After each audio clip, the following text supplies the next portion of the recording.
एक spherical surface है, transparent spherical surface है, जिस पे लाइट इंसिडेंट कितने डिग्री से कर रहा है?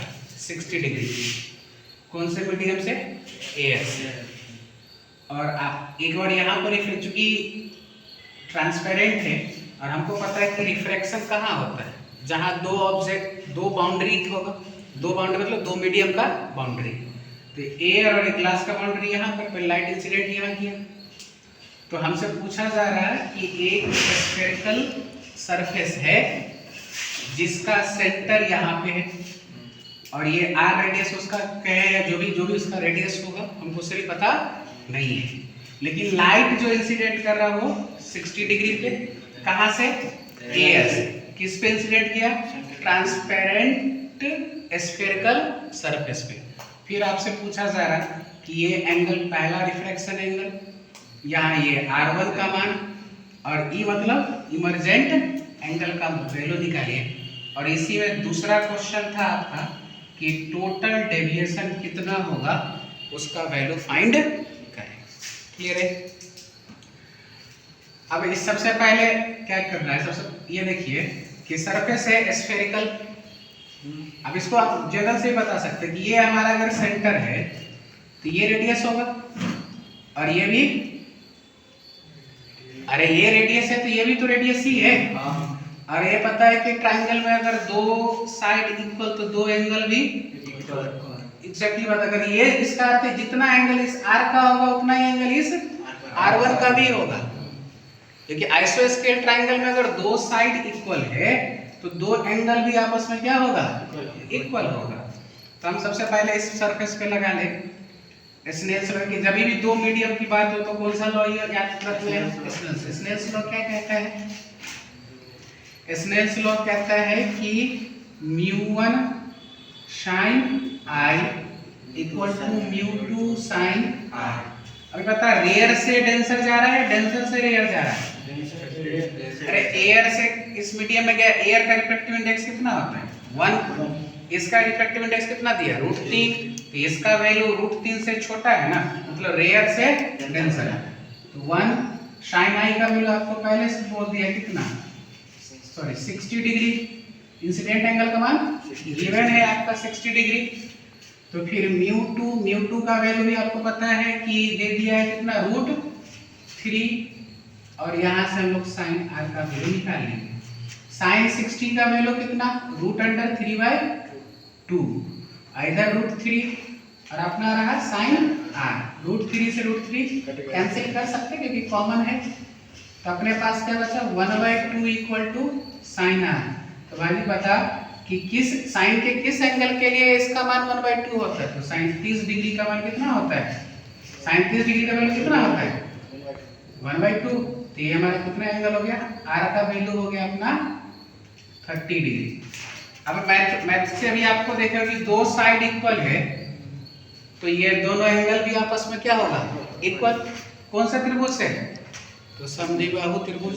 अगर दो भुजाएं बराबर है तो दो कोण भी बराबर। पढ़ रहे फिजिक्स, यूज किसका? तो मैथ के। ये तो पहले से पता चल गया कि R1 हमारा क्या हो गया? 30 डिग्री।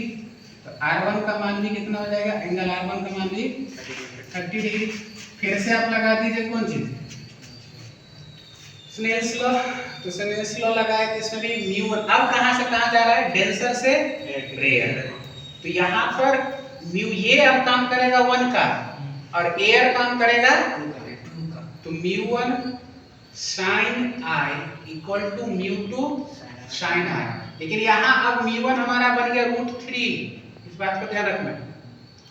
और I का मान कितना? 30 डिग्री। तो sin 30 का मान कितना हो जाएगा इस केस में? 1। और इधर μ2 का वैल्यू हो गया 1, एयर है और ये वैल्यू आपको निकालना है। तो √3/2 बराबर sin R। तो इस केस में यहाँ के लिए R नहीं, यहाँ R के स्थान पर हम लोग लिख सकते हैं क्या लिखा हुआ है? E। तो क्या लिख सकते हैं? E। तो एंगल ऑफ इमर्जेंट का वैल्यू कितना हो गया? 60 डिग्री। एंगल ऑफ इमर्जेंट का वैल्यू 60 डिग्री। मतलब तीन पहला क्वेश्चन का आंसर निकल गया। एंगल ऑफ R का वैल्यू भी 30, R डैश का मान भी 30 और इमर्जेंट एंगल का मान 60 डिग्री। इसमें कोई दिक्कत? टोटल डेविएशन 60 और वैसे भी जब मीडियम सेम तो एंगल भी सेम ही रहेगा।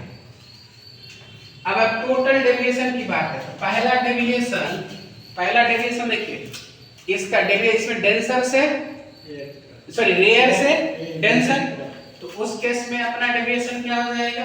इसमें ये मान बड़ा है वो छोटा है, तो पहला डेविएशन हो गया आपका 60 माइनस 30 कितने डिग्री? दूसरा डेविएशन भी कितना हो गया? इस बार E माइनस आर होगा, पहला वाले में I माइनस आर था, इस वाले में E माइनस आर, तो E का मान हो गया 60, इसका मान हो गया 30, कितना? तो टोटल डेविएशन डेल्टा टोटल का मान डेल 1 प्लस डेल 2, तो 30 30 कितने? 60 डिग्री। इसमें किसी को कोई दिक्कत है? नहीं। पक्का? फिर से समझ ले क्वेश्चन क्या था। एक स्फेरिकल ऑब्जेक्ट है जिस पे लाइट रेयर से मतलब एयर से कितनी डिग्री पर इंसिडेंट हुआ? 60 डिग्री। फिर आपसे ये r का वैल्यू और इस r1 का वैल्यू, दोनों एंगल का और इमर्जेंट एंगल का वैल्यू पूछा जा रहा है। इस जनरल मैथमेटिक्स बाय सेंटर से डिस्टेंस को हम रेडियस कहते हैं। AB रेडियस है तो दोनों साइड इक्वल, जब दो साइड इक्वल है तो दो एंगल भी इक्वल ही होगा। तो हमने पहला यहाँ पर स्नेल्स लॉ लगा लिया, स्नेल्स लॉ लगाया जिससे वैल्यू कितना माना है? 30 डिग्री, ये वाला।